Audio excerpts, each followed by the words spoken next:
Hi, thanks for joining us at the Behavioural Software Club. I'm Andy Brown, and in this session we're going to look deeper into the human factors that cause project estimates to go wrong. We're only going to look at one bias, anchoring and adjustment.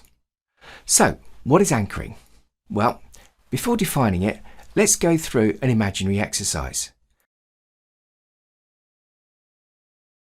Picture in your mind the Golden Gate Bridge in San Francisco, California, with its huge golden spans and the 6-lane highway suspended from the cables.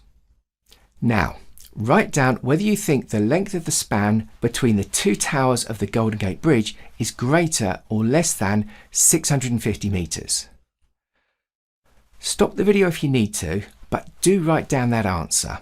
And please, no Googling. Finished?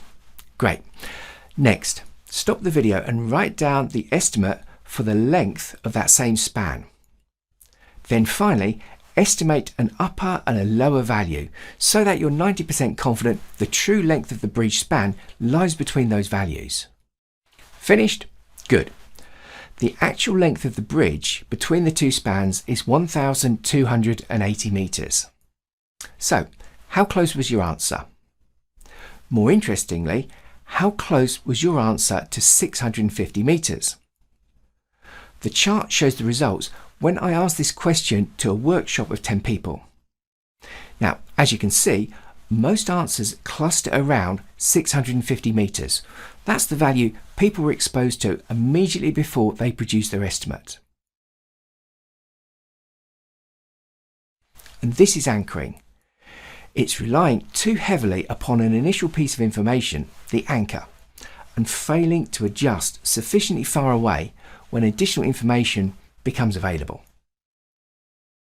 Okay, you say, I can see why anchoring leads to a biased estimate, but why is it biased towards a low value? To answer that, you need to look at where the anchor is coming from.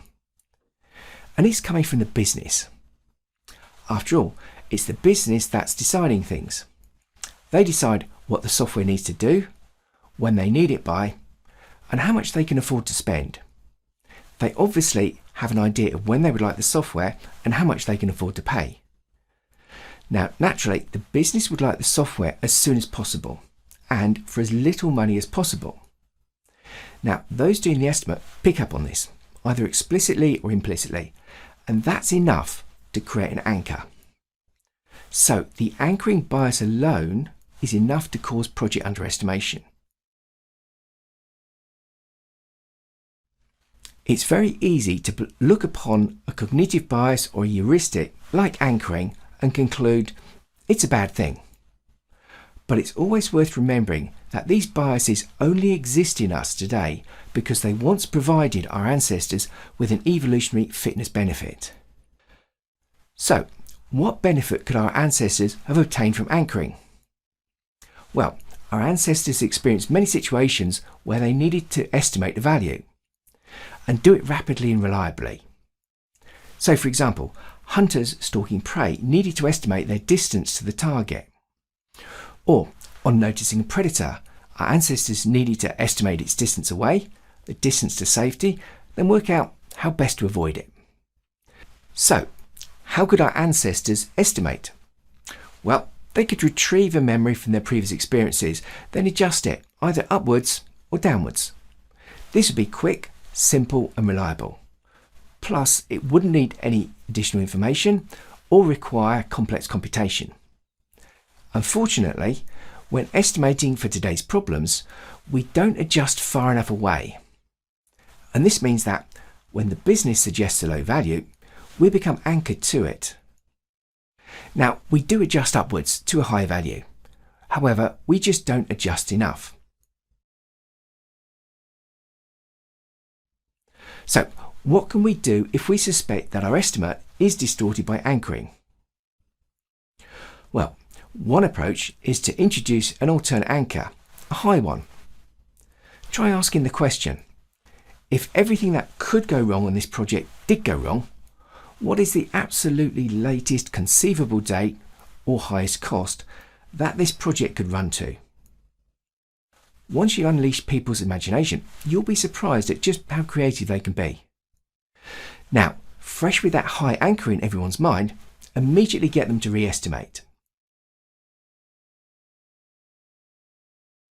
Now, the anchoring effect causes more than just low estimates. We'll come across it again when we look at why the upper and the lower limits of our estimation are too close together. And in other sessions, we'll look at how it distorts our perception of risk, causing us to underestimate risk from compound events. Now, as we know, the anchoring effect is not the only bias distorting our project estimates. So solving this problem is a start, but we need to look at other biases too. And in our next session, we'll look at problems that the overconfidence effect causes in project estimation.